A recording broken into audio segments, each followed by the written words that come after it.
war degdeg ah madaxweynaha Somaliland Cabdiraxmaan Cirro ayaa caawa ka digay magaalada Tel Aviv ee caasimadda Israa'iil isaga oo halkaasi raba inuu kula kulmo ra'iisul wasaaraha Israa'iil Benjamin Netanyahu sidoo kale wuxuu saxiixi doonaa Cabdiraxmaan Cirro heshiiska qatartiisa wata ee Abraham Accords la yiraahdo taasoo dabcan Soomaaliya iyo dalalka Islaamkaba qatar ku ah madaxweynaha Soomaaliya Xasan Sheekh Maxamuud muxuu talaabo ah oo uu qaadi doonaa faahfaahin ku saabsan ayaan kula wadaagi doonaa sidee ku suurta gashay in Cabdiraxmaan Cirro maanta uu ka baxo Hargeysa toosna uu uga dago magaalada Tel Aviv ee caasimadda Israa'iil dowladda federaalka maxay u ogaan waayisay safarka Cabdiraxmaan Cirro waan kula wadaagi doonaa iyo sidoo kale xogta diyaaradda Cirro ka qaaday Hargeysa iyo cidda fududeysay intaba madaxweyne Xasan Sheekh Maxamuud muxuu talaabo ah oo uu qaadi doonaa oo arintan ku saabsan waan kula wadaagi doonaa macluumaad ku saabsan sidee u aragtaa in Cabdiraxmaan Cirro caawa uu ku hoyinayo magaalada Tel Aviv ee caasimadda Israa'iil uuna rabo in heshiisyadaasi qatartooda wadata uu saxiixo soo dhawaada goordhow waxaa la xaqiijiyay in madaxweynaha Somaliland Cabdiraxmaan Maxamed Cabdullaahi Cirro iyo wafdi uu hogaaminayo ay ka baxeen ama ay ka degeen magaalada Tel Aviv ee caasimadda Israa'iil iyaga oo raba inay halkaas kula kulmaan madaxda ugu sareysa Israa'iil sida ra'iisul wasaaraha dalkaasi Benjamin Netanyahu Cabdiraxmaan Cirro ujeedka ugu weyn ee uu u tagay Tel Aviv waxa lagu sheegay inuu doonayo inuu saxiixo heshiiska Abraham Accords oo aad wada taqaanaan qatartiisana wata madaxweynaha Soomaaliya Xasan Sheekh Maxamuud lama oga talaabada uu qaadi doono maadaama dawladdiisaba ay ku hanjabaysay maalmahan in talaabooyin waaweyn ay ka qaadi doonto Somaliland madaxweyne Xasan Sheekh dawladdiisa waxay ku fashilmatay inay ogaan weysay duulimaadka Cabdiraxmaan Cirro ama safarka uu ku tagay Tel Aviv waxa la sheegay in maanta diyaarad laga leeyahay Israa'iil ay soo gashay hawada Soomaaliya ayna ka degtay Hargeysa halkaasina ay ka qaaday Cabdiraxmaan Cirro madaxweynaha maamulka Somaliland sidoo kale waxa la sheegay diyaaraddan inay raadeerkeedii dansatay taasoo dabcan u fududeysay inay ka baxdo Hargeysa toosna ay uga degto Tel Aviv diyaaraddan waxa la ogaan waayay macluumaadkeeda nambarkeeda iyo sidoo kale magaca diyaaradda waxa la sheegay in Israa'iil diyaaraddan ay leedahay dowladda madaxweyne Xasan Sheekh dabcan talaabooyin waaweyn ayaa laga filan doonaa dhinaca kale maalmihii u dambeeyay waxaa markaasi warbaahinta oo dhan haystay Abraham Accords heshiiska la yiraahdo ama magaca haddaba haddii aan si fudud markaasi idinkaga jawaabo waxa uu u taagan yahay heshiiska Abraham waa heshiis diblomaasiyadeed oo la saxiixay 2020 kuwaas oo lagu caadiyeeyay xiriirka ka dhaxeeya Israa'iil iyo qaar ka mid ah dalalka Carabta heshiisyadan waxay jibiyeen mabda muddo dheer markaasi jiray oo ahaa in dalalka Carabtu aysan xiriir rasmi ah la yeelan Israa'iil ilaa xal laga gaarayo arinta Falastiin dowladda Mareykanka ayaa door hogaamineed ka qaatay dhexdhexaadinta iyo hirgelinta heshiisyadan taas oo ka dhigtay kuwo si weyn u saameeyay siyaasadda bariga dhexe magaca Abraham waxaa markaas uu ka turjumayaa Nabi Ibrahim calayhi salaatu wasalaam oo ay wadaagaan diimaha samaawiga ee Yahuudda Masiixiyada iyo Islaamka waxaana loo adeegsaday astaan muujinaysa wada noolaansho is-ixtiraam iyo nabad ku dhisan qiyam wadaag ah ujeedadu waxay ahayd in la xoojiyo fikrad ah in markaasi khilaafaadka siyaasadeed laga kala gudbi karo ama looga gudbi karo wadajir iyo wada noolaansho diimeed heshiiskan waxaa markii hore saxiixay Israa'iil iyo isutaga Imaaraadka Carabta waxaana si degdeg ah ugu biiray Bahrain kadibna Suudaan iyo Morocco ayaa iyaguna raacay dariiq la mid ah taas inkastoo heshiisyadan ay u muuqdeen kuwo laba geesooda Mareykanku waxa uu ahaa dhinac muhiim ah oo damaanad qaad ah taageero siyaasadeed iyo mid amniba bixinayay ujeedooyinka heshiiska Abraham waxay ahaayeen in la abuuro nabad iyo xasilooni goboleed in la hormariyo iskaashi dhaqaale iyo maalgashi in la xoojiyo xiriirka amniga iyo sirdoonka isla markaana la dhiirigeliyo dalxiiska ganacsiga iyo isdhexgalka bulshooyinka tani waxay muujisay isbedel ka yimid siyaasad ku dhisnayd colaad una guurtay mid ku salaysan dana wadaag ah haddaba Cabdiraxmaan Cirro heshiiskan ayuu saxiixi doonaa iyadoo dabcan qatar ay ku tahay dowladda federaalka Soomaaliya madaxweyne Xasan Sheekh lama oga ficilka uu sameyn doono iyo talaabada uu qaadi doono madaxweynaha Somaliland Cabdiraxmaan Cirro ayaa caawa ku hooyanaya magaalada Tel Aviv ee caasimadda Israa'iil isaga oo goordhow ka degay halkaasi Cirro waxa uu la kulmi doonaa ra'iisul wasaaraha Israa'iil Benjamin Netanyahu sidoo kale wuxuu saxiixi doonaa heshiiska Abraham Accords oo qatartiisa wata madaxweyne Xasan Sheekh dawladdiisana waxay ku fashilmatay inay ka hortagto ama ay baajiso safarka Cabdiraxmaan Cirro ee Tel Aviv haddaba dowladda federaalka maxay hadda ka gaartaa oo maxay talaabo oo ay qaadi doontaa maadaama cabdiraxmaan cirro hadafkiisii uu gaaray caawana talaafiif uu ku hooyanayo sidoo kalena uu heshiisyo la geli doono netanyahu sidoo kalena heshiiskii abraham accords uu saxiixi doono taasoo dabcan aad ogtihiin khatarta uu leeyahay soo dhawaada faahfaahin arrintan ku saabsan ayaan kula wadaagi doonaa Israa'iil sidee looga celin karaa ama looga hortagi karaa qorshaha ay ka wado gudaha Somaliland goordhow waxa la xaqiijiyay in madaxweynaha maamulka Somaliland Cabdiraxmaan Maxamed Cabdullaahi Cirro uu ka degay magaalada Tel Aviv ee caasimadda Israa'iil iyadoo la sheegay in diyaarad maanta ay ka qaaday magaalada Hargeysa Cirro ayaa la filayaa inuu la kulmo ra'iisul wasaaraha Israa'iil Benjamin Netanyahu sidoo kale waxa la filayaa Cabdiraxmaan Cirro inuu saxiixo heshiiska Abraham Accords oo aad ogtihiin qatartu uu leeyahay iyo sida markaasi dalalka islaamka heshiiskaasi ay uga soo horjeedaan Cabdiraxmaan Cirro maanta diyaarad gaar ah ayaa ka qaaday magaalada Hargeysa ee caasimadda Somaliland diyaaradan waxaa la sheegay in laga leeyahay Israa'iil isla markaana duurnimadii maanta ay caga dhigatay magaalada Hargeysa waxaana la tilmaamay inay dansatay raadeerkeeda taasoo keentay inaan la helin magaca iyo lambarka duulimaadka ama diyaaradda sidaasi ayaan Cabdiraxmaan Cirro ku qaaday waxaa xusid mudan in hay'adda saadaasha hawada Soomaaliya ay markaasi la socotay diyaaradan hawada Soomaaliya soo gashay ee Israa'iil ay leedahay laakiin macluumaadkeeda lama helin diyaaradan maadaama raadeerkeeda ay dansatay dowladda federaalka waxaa la dhihi karaa way ku fashilmatay maamulka hawada Soomaaliya maadaama laba jeerba Israa'iil ay hawada Soomaaliya soo gashay sidoo kalena waxay doonta ay ka samaysatay marna wasiirkii arrimaha dibadda Israa'iil ayay Hargeysa geysay diyaarad laga leeyahay Israa'iil sidoo kale maanta Cabdiraxmaan Cirro ayaa diyaarad qaas ah oo Israa'iil laga leeyahay ka qaaday Hargeysa labadaas jeerba waxa la dhihi karaa Israa'iil xadgudub ay ku soo sameysay madaxbanaanida Soomaaliya lama oga talaabada dowladda federaalka ay qaadi doonto hase ahaatee waa la xaqiijiyay in Cabdiraxmaan Cirro uu gaaray caawa magaalada Tel Aviv ee caasimadda Israa'iil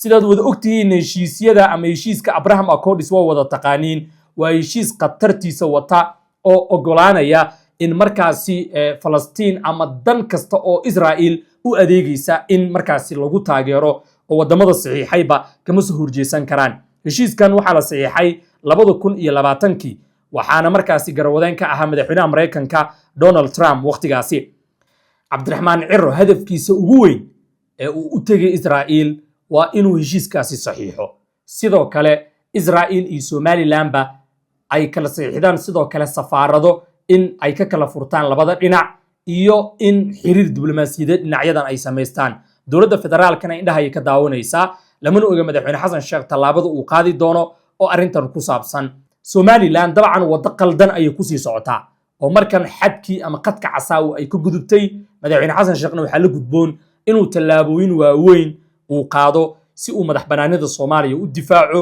qorshaha Israa'iil ee Somalilandna looga hortago haddaba adig maxay kula tahay sida u aragtaa in Cabdiraxmaan Cirro caawa uu ku hooyanayo magaalada Tel Aviv ee caasimadda Israa'iil aragtidaada xor ayaad u tahay commentiga nagula wadaag It is with great pleasure and honor that I warmly welcome you to the Republic of Somaliland, Mr. Minister. Your visit carries historic significance and marks an important milestone in evolving relationship between the Republic of Somaliland and the State of Israel. It reflects not only political recognition, but also a shared commitment to transform that recognition into a substantive, forward-looking and strategic partnership. Somaliland values this partnership highly and approaches it with clarity of purpose and long-term vision. We are committed to building a strategic relationship with Israel that is mutually beneficial and grounded in cooperation across political, security, economic, and development domains. We see this partnership not as a symbolic, but as practical, institutional, and result-oriented, one that contributes to stability, prosperity, and shared interest. Your presence here today demonstrates leadership, confidence in the future of our relations. It sends a strong message that Somaliland and Israel are ready to deepen engagement and move decisively toward the establishment of diplomatic infrastructure, including the opening of embassies. From our side, I wish to assure you of our full readiness and political will to establish our embassy in Israel and to support a permanent and effective Israeli diplomatic presence in Somaliland. It's an honor to be in Hargeisa on this historic visit. Thank you, Mr. President, for your personal invitation and gracious hospitality. Over the past year, relations between Israel and Somaliland have taken shape. I want to thank you for your close partnership and visionary leadership. I also want to praise Prime Minister Netanyahu for his decision and leadership. Mr. President, it is an historic journey. I held meetings with you and your team. We had an ongoing and extensive dialogue for many months. The relations that we build are based on trust and mutual respect. Eventually, on December 26, Israel and Somaliland signed an historic agreement on mutual recognition and the establishment of full diplomatic relations. We agreed on the mutual appointment of ambassadors and the opening of embassies. We will get that done soon. We agreed to work together to promote relations between our countries for the sake of mutual prosperity. We want to build an enduring and warm friendship, not only between governments, also between the people of Somaliland and the people of Israel. Since December 26, we've seen an authentic joy on display in Somaliland and also in Israel. We are truly moved to play a part in Somaliland's bold journey from independence to recognition. Following my instruction, the Foreign Ministry is working hard to build our ties across a wide range of fields, economy, agriculture, and much more. We recognize that water supply is a key sector for Somaliland. Therefore, we're glad to provide our assistance and expertise on this matter. A water expert was already in Somaliland. He conducted a survey on the natural resources and means of delivery. In the coming months, we'll bring local professionals from Somaliland's water sector to Israel for training. We'll also send Israeli experts here to help implement the new capabilities. In recent years, 49 children from Somaliland have undergone life-saving heart surgery in Israel. We are eager to help in medicine too, and also in education. We will also cooperate on defense and develop a strategic partnership. Somaliland first gained its independence in 1960 from British colonial rule. Israel was then among the 35 countries to recognize an independent Somaliland. Later, it united with Somalia under Italian rule to form a single federal state. But in the 80s, as we know, this region underwent a brutal civil war. Israel was the only nation to condemn at the United Nations the horrific mass murder of 200,000 of your people then. We stood by you then as we stand by you today. In 1991, following these atrocities, Somaliland decided to restore its independence. Unlike Palestine, Somaliland is not a virtual state. It's a functioning state. Somaliland is a fully functioning country based on the principles of international law. Somaliland is and has been a stable democracy for nearly 35 years. It has democratic elections, most recently in November 2024, and peaceful transitions of power. It's pro-Western and friendly to Israel. Mr. President, Israel is truly honored to be the first UN member state to recognize the Republic of Somaliland as an independent and sovereign state. This is the moral thing to do. And this is what we did. We hear the attacks, the criticism, the condemnations. Nobody will determine for Israel who we recognize and who we maintain diplomatic relation with. I want to remind that the 2005 African Union fact-finding mission stated that Somaliland's search for recognition is self-justified.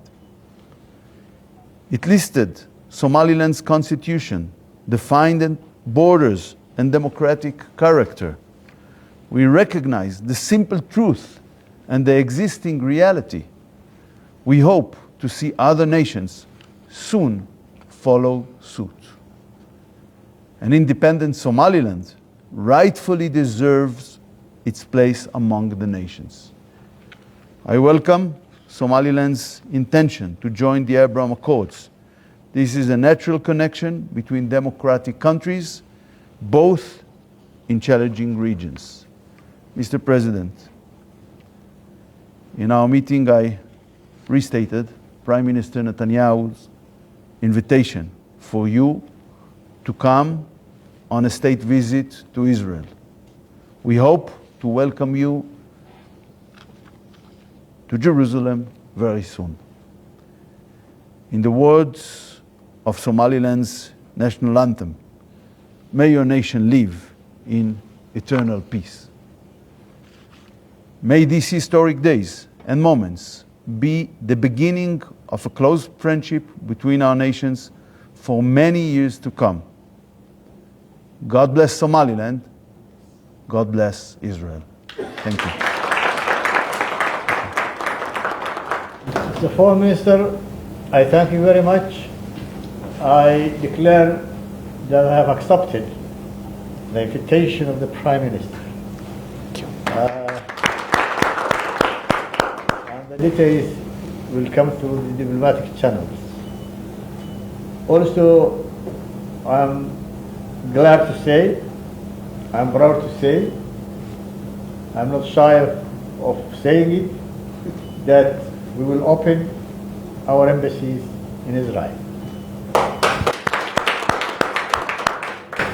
We thank again for the Prime Minister, for the Foreign Minister,